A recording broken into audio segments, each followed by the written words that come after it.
Viu, Mo, a toda a equipe de louvor, por nos abençoar tanto nesse tempo de adoração.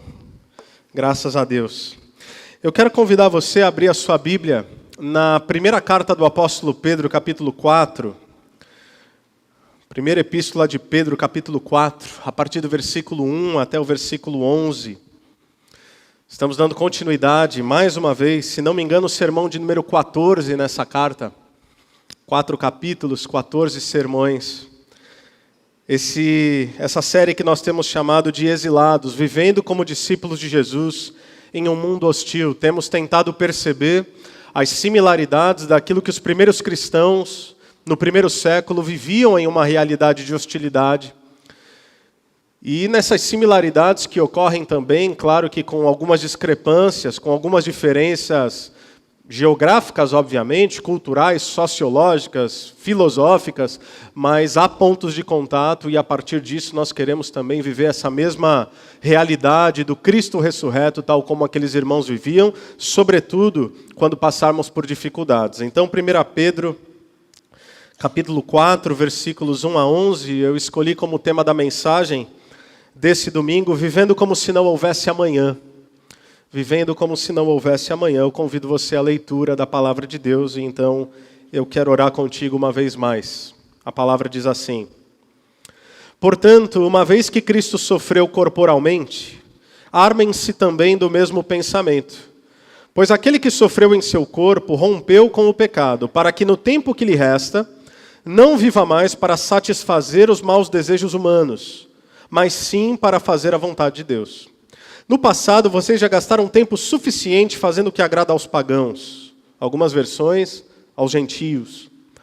Naquele tempo, vocês viviam em libertinagem, na sensualidade, nas bebedeiras, orgias e farras e na idolatria repugnante. Eles acham estranho que vocês não se lancem com eles na mesma torrente de imoralidade e por isso os insultam. Contudo, eles terão que prestar contas àquele que está pronto para julgar os vivos e os mortos. Por isso mesmo o evangelho foi pregado também a mortos, para que eles, mesmo julgados no corpo, segundo os homens, vivam pelo Espírito segundo Deus. Versículo 7. O fim de todas as coisas está próximo. Portanto, sejam criteriosos e sóbrios, dediquem-se à oração. Sobretudo, amem sinceramente uns aos outros, porque o amor perdoa muitíssimos pecados. Sejam mutuamente hospitaleiros, sem reclamação. Cada um exerça o dom que recebeu para servir aos outros, administrando fielmente a graça de Deus em suas múltiplas formas. Se alguém fala, faça-o como quem transmite a palavra de Deus. Se alguém serve, faça-o com a força que Deus provê, de forma que em todas as coisas Deus seja glorificado mediante Jesus Cristo, a quem sejam a glória e o poder para todo sempre. Amém. Amém. Vamos orar mais uma vez? Deus, nós te pedimos, tal como agora acabamos de louvar e cantar canções ao seu nome, esse Deus tão poderoso, esse vento impetuoso, essa presença que perpassa todos os lugares e enche a terra, que encha também agora as nossas vidas. Que teu Espírito não apenas esteja sobre nós, mas que ele venha sobre nós, ou melhor, não esteja apenas em nós, mas venha sobre nós. Que o teu Espírito possa encher esse lugar, que o seu Espírito possa transformar nossas consciências, nossas mentes, que o teu Espírito possa fazer transbordar nossos corações, que teu Espírito carregue essa santa palavra até nós, até as nossas mentes, até os nossos corações, transformando verdadeiramente as nossas vidas. É o que nós te pedimos no nome de Jesus. Amém. Amém. De que maneira você viveria se você soubesse que seu fim está próximo? Se você de fato tivesse data e hora marcada para encontrar-se com o seu Criador. E eu não estou falando de um negócio assim, daqui 60 anos. Eu estou falando logo ali. Eu estou falando, e se fossem poucos anos? E se fossem poucos meses? E se fossem poucos dias? Você faria exatamente tudo como você tem feito? Você conduziria a sua vida a partir da mesma rotina e estabeleceria os mesmos critérios e prioridades que você estabelece hoje? Porque me parece que essa é a ideia central por trás da fala de Pedro nesse trecho. Versículo 2, ele diz: para que no tempo que lhes resta, não viva mais para satisfazer os maus desejos humanos. E no versículo 7, ele afirma categoricamente que o fim de todas as coisas está próximo. Portanto, sejam criteriosos e sóbrios. Em outras palavras, o que Pedro está fazendo é aquilo que biblicamente a gente chama de escatologia. O que ele está dizendo é que nós já vivemos os últimos dias. E nós já vimos isso, se você está na nossa igreja há algum tempinho, você vai se lembrar quando nós estudamos, por exemplo, a carta de Apocalipse, o livro de Apocalipse. Nós vivemos em uma era que está com os dias contados. E eu sei, quando você ouve isso, talvez você seja tentado a pensar, mas como assim?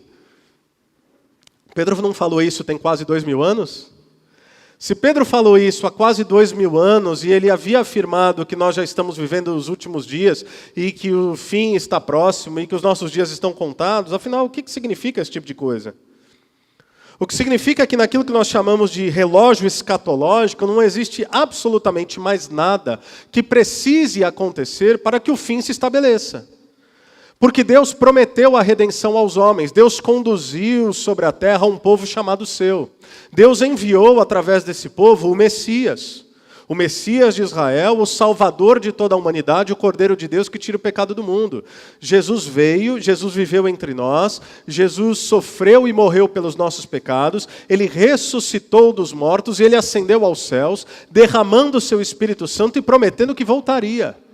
Não à toa, os discípulos do primeiro século viviam com essa expectativa de que talvez eles não morressem.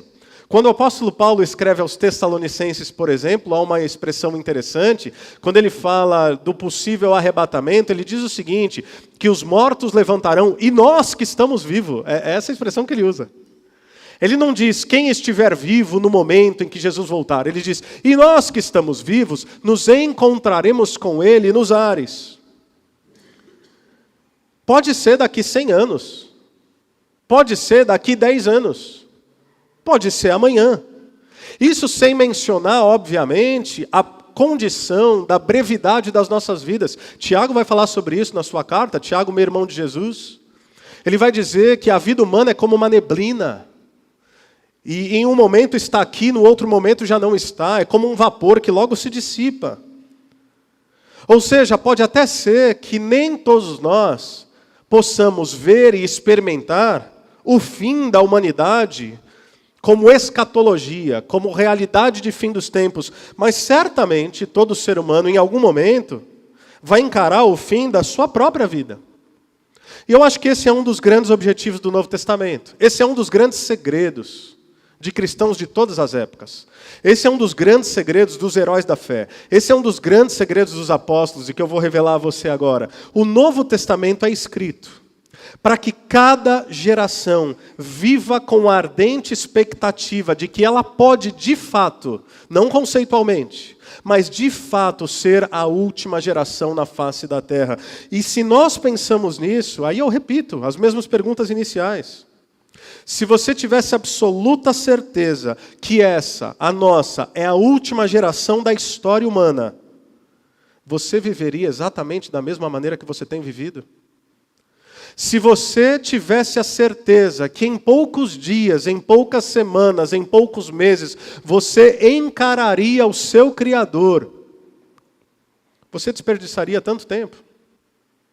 Você correria atrás exatamente das mesmas coisas que você corre hoje com tanta avidez? Você se preocuparia tanto em acumular tão mais do que aquilo que você já necessita para viver?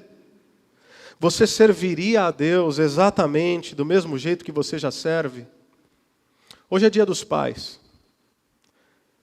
Eu lhe pergunto, você que é pai, você que é mãe, se você tivesse a certeza de que a nossa geração é a última, e que talvez os seus filhos sequer alcançassem a idade adulta, você gastaria mais tempo tentando garantir o futuro dos seus filhos, ou você gastaria mais tempo tentando imprimir sobre eles a consciência de um legado eterno? Percebe como as coisas mudam de figura quando a gente vive como se o fim estivesse próximo? Eu poderia parar só por aqui encerrar o sermão e todo mundo para casa e dizer, pensa sobre isso. Viva a partir da realidade de que Jesus está voltando. Sabe por quê? Porque Ele está. Mas vamos ver o que Pedro diz sobre isso. Versículo 2 ele diz, não viva mais para satisfazer os maus desejos humanos, mas sim para fazer a vontade de Deus. Essa parece ser a síntese da reflexão que Pedro quer gerar, ao menos nesses primeiros versículos, porque uma vez que Cristo já sofreu, já vimos isso nessa carta de Pedro, uma vez que Ele destituiu poderes e autoridades, vimos isso na semana passada, uma vez que Ele venceu o pecado e a morte, uma vez agora que o fim está próximo, o que é que nós precisamos fazer? Nós precisamos mudar o vetor da nossa existência, ou seja, nós precisamos subverter a lógica e transformar de autossatisfação para obediência. Não é apenas e tão somente viver para mim, para os meus desejos, para os meus caprichos, para os meus sonhos, para as minhas satisfações. Porque quando tudo isso é comparado à glória eterna, quando tudo isso é comparado com a doce presença do Cristo ressurreto, é poeira.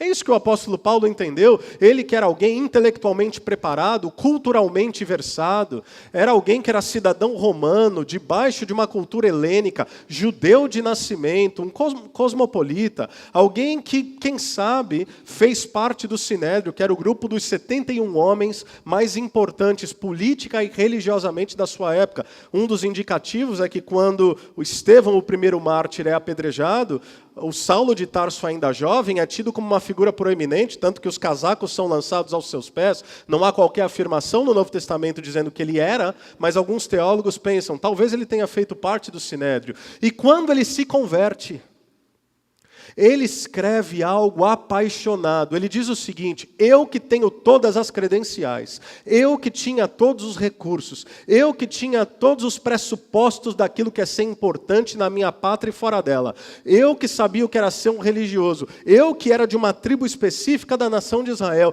eu passei a considerar tudo como perda, eu passei a considerar tudo como um esterco. Quando? Quando eu encontrei um novo amor, o nome dele é Jesus Cristo. Isso é linguagem apaixonada. Quando você encontra aquilo que o pastor Everton mencionou no domingo passado, no momento das contribuições, quando você encontra a pérola de grande valor, qualquer outro tesouro perde a sua importância. Acabou. E pode parecer, nesse mundo utilitarista que vivemos, que eu estou falando de abstrações. Pode parecer que eu estou falando de conceituações. Pode parecer que eu estou falando de realidades metafísicas, utópicas. É bonitinho isso daí que o pastor está falando, mas na prática o jogo é outro. Não é. É que parece que a gente vive numa Matrix. É que parece que nós fomos encantados e enfeitiçados quando foram colocados diante de nós dois mundos possíveis, e um mundo que é real e um mundo que é ilusório, e nos fizeram pensar que o que é real é na verdade utópico e aquele que vai passar é o que é concreto. É exatamente o oposto. O que nós vemos é poeira, o que nós vemos é transitório, o que nós vemos vai acabar. O que nós não vemos é aquilo que é eterno. A pergunta é qual a escolha que nós faremos e em que tipo de mundo nós desejaremos investir a nossa vida e a vida da nossa casa, a vida dos nossos filhos, a vida da nossa família. Mudar o vetor da nossa existência, não mais a lógica da autossatisfação, mas a lógica da obediência a Deus. Por quê? Porque ele vai dizer, nesses primeiros 6 versículos, como era a nossa vida antes de Deus. Olha o versículo 3 comigo. No passado, vocês já gastaram tempo suficiente. Eu gosto da linguagem aqui de Pedro. É como se ele falasse, olha, deem-se conta que vocês já perderam tempo demais antes de Cristo. Vocês já gastaram tempo suficiente fazendo o que agrada aos pagãos. Naquele tempo vocês viviam, e aí ele traz uma lista, em libertinagem, na sensualidade, nas bebedeiras, nas orgias e farras e na idolatria repugnante. Isso aqui era a vida de alguém sem Deus. Isso aqui era a vida que levávamos sem a consciência da eternidade. E eu sei que está na moda, e eu falei isso outro dia, quando eu falava sobre casamento em Pedro. 1 Pedro, capítulo 3, início do capítulo, se não me engano, versículos 1 a 6 ou 1 a 7, talvez. Está na moda dizer que o evangelho não é um código e uma conduta moral. De fato, o evangelho não é código e conduta moral. O evangelho é a boa notícia de que um Deus eterno invadiu a história para redimir pecadores completamente perdidos e mortos em seus pecados. Evangelho é boa notícia. Agora, o evangelho tem implicações, inclusive morais, inclusive éticas, inclusive testemunhais. De modo que é impossível dizer-se discípulo de Jesus e viver em práticas que antagonizam ao próprio Cristo. Então é impossível vivermos hoje, e eu nem vou gastar tanto tempo nisso, porque é absolutamente autoexplicativo. É impossível sermos libertinos. Que linguagem é essa? Literalmente a linguagem é lascívia. E pode parecer ofensiva, mas é uma tradução possível, sem vergonhice. Então não dá para ser cristão e sem vergonha, é o que Pedro está dizendo aqui. Essa palavra significa viver em sem qualquer senso de restrição moral, especificamente no que diz respeito, ou especialmente no que diz respeito à imoralidade sexual. Não dá. Isso era antes. Sensualidade, essa ideia da cobiça, do desejo pelo que é proibido, bebedeiras autoexplicativo, orgias e farras, idolatrias repugnantes. Ou seja, essa categoria não define os discípulos de Jesus. Talvez você está começando a caminhar com Jesus, e talvez essas categorias ainda lhe definam em alguma parte. Peça ao Espírito Santo que lhe transforme. Não se conforme com essa realidade para poder dizer que é normal. Não é normal. Para discípulos de Jesus não é normal. Para discípulos de Jesus a embriaguez não é normal. Para discípulos de Jesus a promiscuidade não é normal. Para discípulos de Jesus uma vida libertina não é normal. Isso representa o nosso passado. É claro que nós estamos sendo transformados de glória em glória. Estamos passando pelo processo de santificação, no qual Deus tem nos moldado segundo o seu poder. Não é que nós chegamos lá, mas é que essas realidades não apenas não nos definem, mas também já não podem ser percebidas em nossas vidas, mesmo quando diante de falhas e tropeços, porque há irmãos que têm lutas em várias dessas áreas, ou em alguma delas, não podemos admitir a possibilidade de sucumbir a esses atributos enquanto realidade de vida. E é isso que o apóstolo Pedro está dizendo. Mas aí ele vai nos mostrar, então, dos versículos 7 a 11, quais são as condutas que definem um cristão. Quais são os atributos que devem estar presentes na vida de um discípulo de Jesus. Versículo 7, ele diz: o fim de todas as coisas está próximo. Portanto, sejam criteriosos e sóbrios, dediquem-se à oração. Eu gosto de ler esse texto da seguinte maneira: o fim está próximo, portanto, dediquem-se à oração. O fim está próximo, portanto, a oração é a arma que te ajuda a viver a partir dessa realidade da finitude. Porque talvez você concorde comigo, eu não sei como é a sua vida de oração, mas lidando com pessoas já há alguns bons anos, e lidando com a minha própria vida, eu ouso dizer que a oração é certamente uma das disciplinas espirituais mais negligenciadas da vida cristã. É tentador ao nosso coração fazer uma série de coisas sem orar. Trabalhar sem orar. Entrar num relacionamento sem orar. Fazer mudanças significativas na nossa vida sem orar. Ou mesmo nas pequenas coisas, porque às vezes pode parecer que a oração é apenas uma espécie de ferramenta para acessar o oráculo. Então eu vou orar para buscar a vontade de Deus, porque eu tenho uma grande decisão a tomar. Então, orando, talvez eu possa discernir aquilo que Deus quer para a minha vida. Melhor que nada, já está bom. Tem gente que nem isso faz. Mas a oração não é apenas essa ferramenta para acessar a mente do divino. Não, a oração é o nosso alimento diário. E eu não estou falando a vocês como quem é um grande guerreiro de oração. Eu estou falando a vocês como quem precisa ser relembrado todos os dias da minha necessidade de falar com Deus. Em oração. A vida de oração nos ajuda a sermos criteriosos, como o texto está dizendo. Criterioso aqui é a ideia de prudência. Então, se você tem uma vida de oração, você será uma pessoa prudente. Vou usar uma expressão que talvez não é tão mais usada hoje. Se você está caminhando com Cristo há 10, 20, 30 anos, a gente usava mais. Quem sabe a gente deve voltar a usá-la, porque é uma expressão bíblica. Quando você vê alguém na carne, o que é na carne? É o oposto de estar no espírito. Fica evidente que aquela pessoa definitivamente não acabou de orar. Já parou para pensar nisso? Quando nós estamos ansiosos, quando nós estamos inquietos, quando nós estamos vociferando nossa própria vontade, quando nós queremos ganhar o argumento, quando nós estamos provocativos, quando nós não conseguimos perdoar, isso é um sinal óbvio, inequívoco, de alguém que não tem fundamentado a sua existência e a sua trajetória em oração. É 2 mais 2. Não tem erro. Quando eu oro, eu enxergo a Deus, a mim mesmo e ao outro de uma maneira completamente diferente. Quando eu oro, eu me torno mais gracioso. Quando eu oro, eu me torno perdoador. Quando eu oro, eu ofereço a outra face ao invés de dar um tapa. Quando eu oro, eu encaro a vida de maneira completamente diferente. Então, quando eu oro, eu sou mais prudente. Mas quando eu oro, eu também sou sóbrio, é o que o versículo 7 está dizendo. Sejam criteriosos e sejam sóbrios. Interessante, sobriedade, tal como nós usamos ainda hoje, é o antônimo de bêbado. Então ele não está falando apenas de alguém que não ingeriu álcool. Ele está falando de alguém centrado. Ele está falando de alguém que não perde o senso de realidade, que não perde o equilíbrio.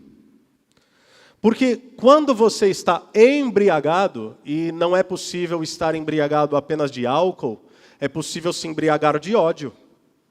É impossível se embriagar de cobiça.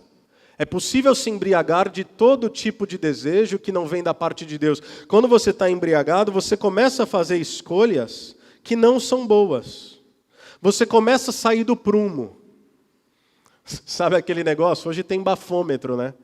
Até um tempo atrás, o policial, não sei se é lenda, tem policial aqui, me disse se é lenda. Faz o 4. É lenda ou não? Um pouquinho é lenda. Tá bom.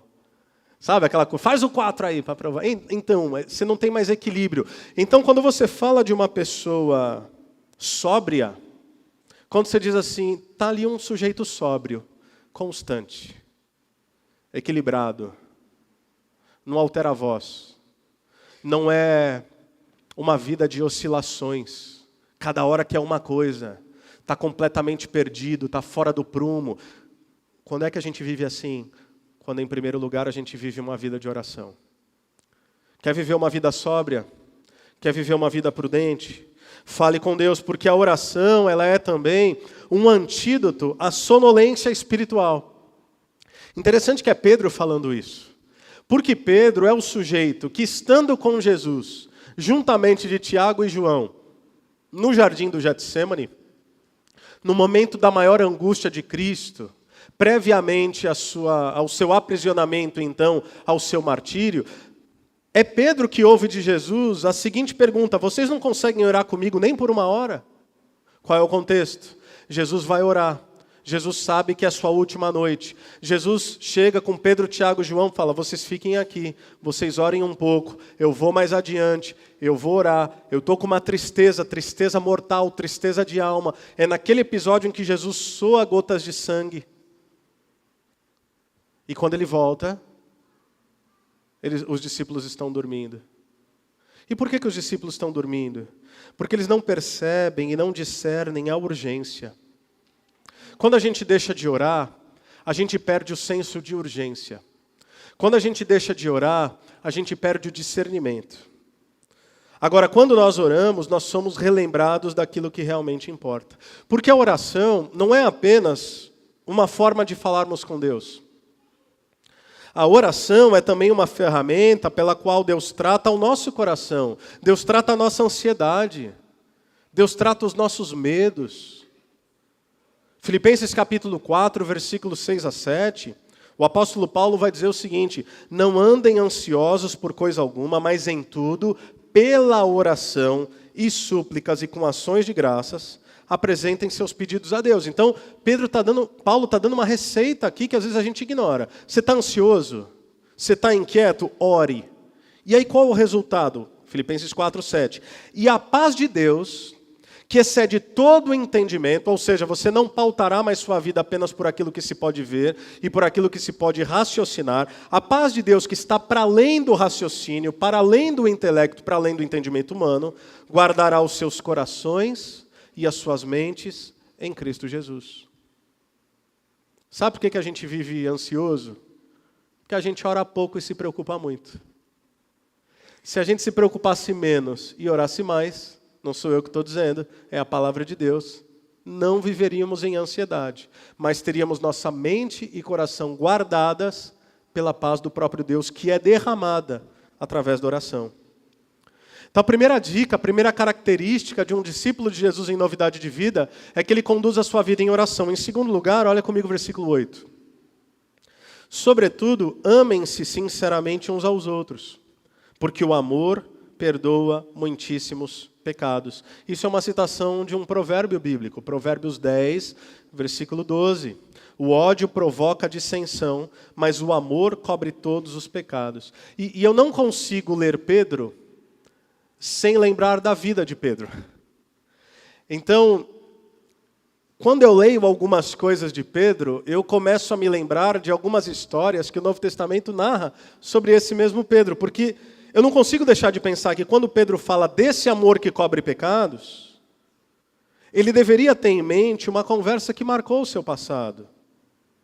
Porque em Marcos capítulo 14, versículo 29, Jesus havia acabado de falar com seus discípulos, dizendo o seguinte: vocês vão me abandonar. Em Marcos 14, 29, Pedro faz uma afirmação contundente, categórica.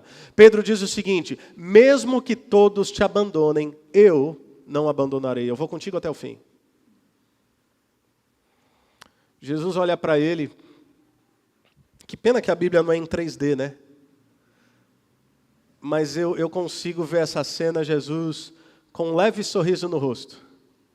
Não com um sorriso irônico, não com um sorriso de escárnio, mas com um sorriso de compaixão, à luz de quem sabia o que aconteceria. Quando Pedro diz, mesmo que todos te abandonem, eu não vou te abandonar, Jesus sorri e diz, Pedro,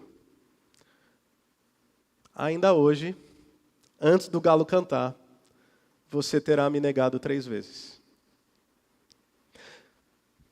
E Pedro não admite aquela possibilidade, tanto que quando Jesus é preso, ele desembanha a espada, ele corta a orelha do soldado. Pedro estava falando sério.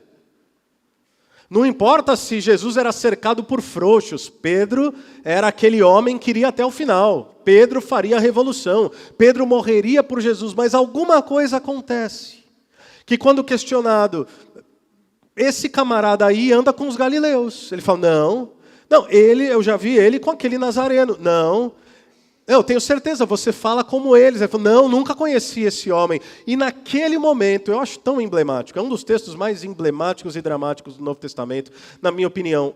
A Bíblia diz que naquele momento em que Pedro nega pela 3ª vez, Jesus está longe, o olhar de Pedro se cruza com o olhar de Jesus, e ele sai chorando copiosamente, porque ele se lembra do que Jesus falara, Pedro, você me negará 3 vezes. Jesus morre. É uma sexta-feira. O sábado é o silêncio. No domingo, Pedro acorda e diz aos discípulos, eu vou pescar. Sabe o que ele está dizendo? Eu fracassei. Eu disse que eu iria até o fim. Eu não consegui. Eu falhei com ele. E mataram ele. Que tipo de homem eu sou? Eu vou pescar. Pescar aqui não é hobby.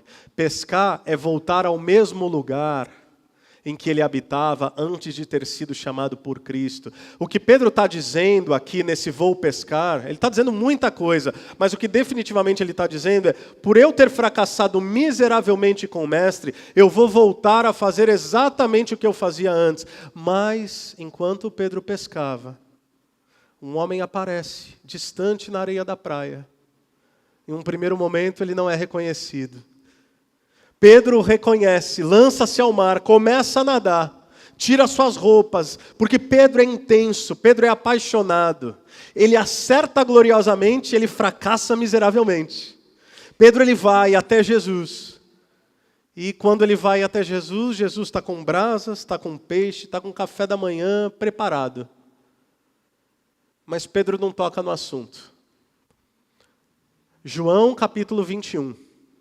Jesus chama Pedro de canto. Eu imagino o coração de Pedro nesse momento. Jesus chama você que traiu, fracassou e negou e fala: a propósito, turma, dá licença um pouquinho, eu preciso conversar com ele. Foi isso que aconteceu. E aí sabe o que Jesus perguntou? Uma coisa e uma coisa apenas: Pedro, você me ama? Porque a afirmação de Pedro, pré-aprisionamento, é: eu te amo mais do que todo mundo. Isso está implícito, não é verdade? Eu te amo mais do que todo mundo, porque mesmo que todos te abandonem, eu nunca te abandonarei, eu vou contigo até o final. Então Jesus retoma um assunto extremamente sensível. Jesus pergunta: Pedro, tu me amas? Pedro, constrangido, diz: eu te amo, Jesus. Mas ele dá um eu te amo, meio que assim, eu te amo, mas não do jeito que o senhor pensa. Pedro, tu me amas? E ele responde de novo. E pela terceira vez: Pedro, tu me amas? E o texto diz que, entristecido, ele diz: mestre, tu sabes todas as coisas e sabes que eu te amo. E Jesus diz: então, cuida das minhas ovelhas. O maior fracasso é retribuído com a maior das responsabilidades. Sabe quem é Pedro? Pedro somos eu e você. Jesus não nos chama a amarmos sinceramente uns aos outros, porque o nosso amor é o amor perfeito. Jesus não nos chama a cuidar uns dos outros, porque o nosso cuidado nunca falha. Jesus nos chama a amar uns aos outros porque nós estamos fundamentados no amor dele. E o amor dele, não o nosso, cobre multidão de pecados. Não importa o que você fez no passado, não importam os delitos que você cometeu, não importa se sua vida pregressa parece mais com os versículos 1 a 6, sobretudo o versículo 3, não importa se sua vida era de libertinagem, de bebedeira, de orgia, de farra, de idolatria, o que importa agora é que na nova realidade de vida, os discípulos de Jesus sabem que assim como Pedro, o amor de Deus cobre toda uma multidão de pecados. E agora, quando a maior ofensa é coberta pelo maior amor, nós podemos amar, porque o amor dele está sobre nós. Agora já não há mais culpa, há apenas perdão. Agora não há mais alívio de consciência naquilo que eu faço, há apenas gratidão por aquele que tanto me amou. De modo que Jesus agora não dá esse mandamento a pessoas sem falhas, sem faltas e sem culpas. Ele chama pessoas caídas, como eu, como você e como Pedro, para amar. E essa orientação, obviamente, não é apenas a Pedro. Essa orientação, diferentemente do que muitos pensam hoje em dia, não é apenas a pastores. Não é apenas a religiosos profissionais. A orientação de amarmos uns aos outros, mutuamente, sinceramente, é para todo discípulo de Jesus.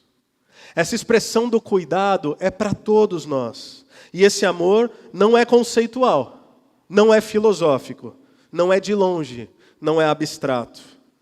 De modo que a mesma pergunta que pairava sobre Pedro, paira também sobre nós. Você quer demonstrar o seu amor por Jesus? Não apenas diga, cuide dos seus irmãos. Você quer demonstrar que ama Jesus? Apacente o rebanho dele. Deixe de viver apenas para você. Deixe de viver apenas para aquilo que lhe é necessário. Deixe de caminhar uma vida, e eu não estou dizendo que essa é a sua vida, mas se for a tentação potencial, deixe de viver uma vida egoísta, uma vida que consome a igreja, uma vida que apenas recebe, uma vida que apenas demanda. Viva uma vida que se entrega. Para que quando Jesus olhar para você e perguntar: você me ama? Você dirá: eu te amo, Jesus. E ele diria: como é que eu sei que você me ama? Você diria: porque eu tenho cuidado de cada um dos seus filhos e das suas filhas. Porque eu tenho cuidado de cada um dos teus pequeninos. Porque eu tenho cuidado do teu rebanho e de todo aquele que cruza o meu caminho. E eu não tenho feito isso porque não tenho falhas. Não tenho feito isso de modo perfeito. Não tenho feito isso como quem não ofende. E como quem não decepciona muitas vezes as expectativas que são lançadas sobre mim. Mas tenho feito isso, Senhor, por amor a Ti. Tenho cuidado de gente. Tenho amado pessoas que, olha, Jesus, vou te falar a verdade, essa turma tua é meio difícil de amar às vezes. Mas eu tenho amado, eu tenho acolhido, eu tenho abraçado. Versículo 9. Sejam mutuamente hospitaleiros, sem reclamação. Quando a gente pensa em hospitalidade, a gente pensa em abrir a casa, claro que passa por isso. Mas a hospitalidade é muito mais do que isso, conceitualmente falando. Ela é a capacidade de acolher e abraçar. É acolher os da fé, e por que não, tantos outros que assim vierem, sem qualquer distinção. A igreja de Jesus ela é hospitaleira por essência, porque onde mais você reúne pessoas tão distintas? Onde mais você poderia reunir no mesmo ambiente de convívio pessoas de classes sociais diferentes, níveis socioeducacionais diferentes, raças, gêneros, e como a gente vive num tempo confuso, quando eu falo gênero, eu falo só dos dois mesmo, tá? Homens e mulheres. A sociedade é dividida por castas. Você já percebeu isso? Pobre anda com pobre, rico anda com rico. Tem lugar que você frequenta porque cabe à sua classe social. Tem lugar que você não frequenta porque você não ascendeu àquele lugar. Simples assim, doa quem doer. A sociedade é injusta e dividida. Mas na igreja de Jesus, homens e mulheres, jovens e velhos, pobres e ricos se assentam na mesma mesa e participam da mesma ceia, partilham o mesmo pão e o mesmo cálice, dizendo, nós somos família. Sabe onde é que tem isso no mundo? Em lugar nenhum, a não ser na igreja de Jesus. Você pode frequentar clubes de serviço, você pode frequentar ambientes de afinidade, sempre é igual. Sempre é interesse, sempre é utilitarista, sempre tem alguma coisa ali. E eu não estou dizendo que tudo isso é essencialmente errado, mas sempre assim, é um networking. Sempre é sempre isso. Sempre isso. Como diz um grande irmão amigo meu, ele diz, nesse mundo não existe almoço grátis. É sempre isso. Não na igreja de Jesus. A igreja de Jesus é o único ambiente de total desinteresse egoísta e de total altruísmo, sincero, amável e hospitaleiro.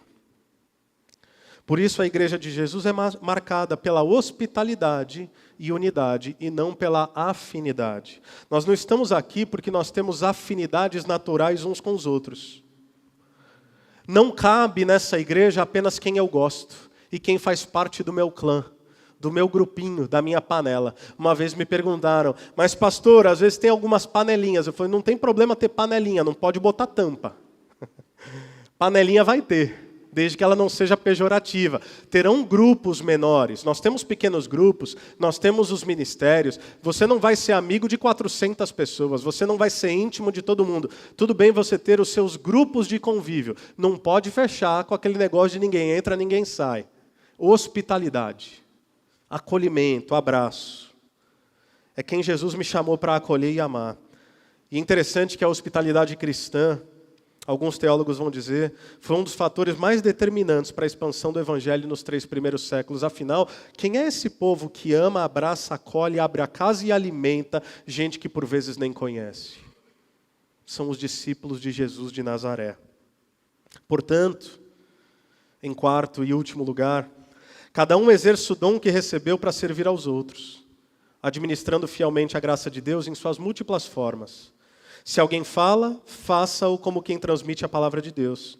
Se alguém serve, faça-o com a força que Deus provê, de forma que em todas as coisas Deus seja glorificado mediante Jesus Cristo, a quem sejam a glória e o poder para todos sempre. Amém. Servir aqui é a expressão grega diaconia. Ou seja, o cristão ele deve ser amoroso, hospitaleiro e servo. Não sei se você já percebeu. Eu não estou dizendo que é errado, até porque é uma configuração bíblica. Mas aqui na Calvary Camp, você que está há algum tempo, nós não temos a nomenclatura, o oficial diácono. Já reparou isso? Por uma razão muito simples e pedagógica. Porque nós entendemos que diaconia é papel de todo cristão. Então nós não temos um grupo chamado a servir de modo prático. Nós temos um povo no qual todos nós somos chamados a servir. Afinal, não é isso que Jesus nos ensinou? Na última ceia, em João capítulo 13, Jesus foi o único, não sei se você já pensou nisso, Jesus foi o único que deixou aquele ambiente com os pés sujos. Por quê? Jesus estava esperando ver se alguém se colocava na função de servo para lavar os pés. Uma vez que ninguém o fez, ele tomou a bacia e a toalha, e ele lavou os pés de todos os discípulos. Quem lavou o dele? Ninguém. Essa é a nossa atitude. Se nossos pés tiverem que se sujar, se nós tivermos que pisar na lama, se nós tivermos que frequentar ambientes em que nós não naturalmente frequentávamos, para poder servir as pessoas, que assim seja. Se precisarmos sair da nossa zona de convívio, da nossa zona de conforto, para seguir o exemplo do nosso mestre, que assim seja. Porque se existe alguma tarefa aqui, na nossa igreja ou em qualquer lugar, que você enxerga pequena demais, insignificante demais, indigna demais, eu temo lhe dizer que talvez você não tenha entendido uma das verdades mais fundamentais do Evangelho, que é o serviço. É a diaconia. Portanto, o discípulo de Jesus, ele serve com o que Deus lhe deu, para a glória do próprio Deus. Você já viu essa turma aqui que todo domingo está uniformizada? Voluntário no peito, colete, sorriso no rosto. Você sabia que vários deles chegam aqui cerca de 4 horas da tarde? E que eles saem daqui 9h30 da noite? Você sabia que o pessoal do louvor dobra? Eles ficam nos 2 cultos. Pessoal do som, pessoal da comunicação, pessoal da liturgia, alguns ficam, enfim, vários ministérios, gente que chega muito cedo e sai muito tarde, e faz isso todo mês, e faz isso o ano inteiro. Para que quando você chegue aqui, você encontre os banheiros limpos, as cadeiras alinhadas, as câmeras posicionadas, a letra na projeção, os seus filhos sendo bem cuidados e orientados e ensinados, tudo isso por causa de um exército. Embora está escrito voluntários no peito deles, é um exército de servos. É um exército de gente que ama tanto a Deus, que escolheu amar você te servindo. Eu quero te convidar a fazer parte desse exército de servos. Se você está aqui há algum tempo, e se você está aqui sendo servido com a palavra, sendo servido com o louvor, tendo seus filhos servidos pelo Calvary Kids, eu quero te convidar a não apenas ser espectador do que Deus está fazendo, vem servir com a gente, porque esse é o discipulado cristão. Isso é o que significa ser discípulo de Jesus, à luz de quem Jesus é, porque Ele é o maior servo de todos. Eu também quero seguir esse mesmo exemplo. O cristão que não serve deve se arrepender. Se arrepender do potencial pecado de exercer com a igreja uma relação clientelista, daquele que recebe e consome, mas não entrega. Mas a boa notícia é que isso pode mudar hoje. Sirva a Jesus. Como assim, se Jesus não precisa de nada? Sirva teus irmãos. Ame seus irmãos. Seja hospitaleiro. Sirva seus irmãos. Use seus dons, use seus talentos, mas não faça isso. E isso daqui é um recado para também todos os nossos voluntários, hein? Não faça isso na sua própria força, porque se você assim o fizer, você vai ficar exausto. O texto diz, sirva na força do Senhor. Tem um grande amigo, o pastor Paulo Borges Jr., você já o conhece. Ele diz que quando nós servimos a Deus, efetivamente nós não ficamos cansados, nós ficamos no máximo com fome e com sono. Então a gente tem que parar, comer e dormir, para voltar a servir. Porque é impossível ficar cansado e se sentir decepcionado no serviço a um Deus que tudo nos deu. Faça isso na força do Senhor. Não fique desmotivado com as dificuldades da vida. Porque quando nós fazemos o que fazemos na força dEle, para a glória dEle, o nosso trabalho jamais é em vão. Eu encerro com 1 Coríntios 15, versículo 58, que diz, portanto, meus amados irmãos, mantenham-se firmes e que nada os abale. Sejam sempre dedicados à obra do Senhor, pois vocês sabem que no Senhor o trabalho de vocês não será inútil. Você tem caminhado com Jesus? Você tem perseverado em Jesus? Você tem amado os seus irmãos? Você tem servido os seus irmãos? Saiba disso. Deus está vendo, Deus é contigo, Deus te sustenta, Deus te fortalece e nada do que você faz é desperdício. Porque em Jesus o seu trabalho não é em vão. Quero convidar você a ficar de pé. Vamos orar. Deus, nós te louvamos. Te louvamos por poder ouvir de Ti aquilo que é a Sua realidade para as nossas vidas. Uma realidade de oração, uma realidade de hospitalidade, uma realidade de amor mútuo e cuidado, uma realidade de serviço. Obrigado porque se por um lado não somos tudo o que quem sabe almejemos ser, já somos sem dúvida diferentes daquilo que éramos quando o Senhor nos encontrou, no lugar que o Senhor nos encontrou, da maneira como o Senhor nos encontrou. Portanto, a nova vida em Jesus já não é marcada pela culpa, pela dor e pelo peso, mas pela liberdade. Porque o grande amor que vem dos céus cobre todos os nossos pecados. Nos ajude a viver essa vida livre, essa vida em gratidão, essa vida que ama porque primeiramente foi amado. É o que eu te peço no nome santo de Jesus. Amém e amém. Que Deus te abençoe.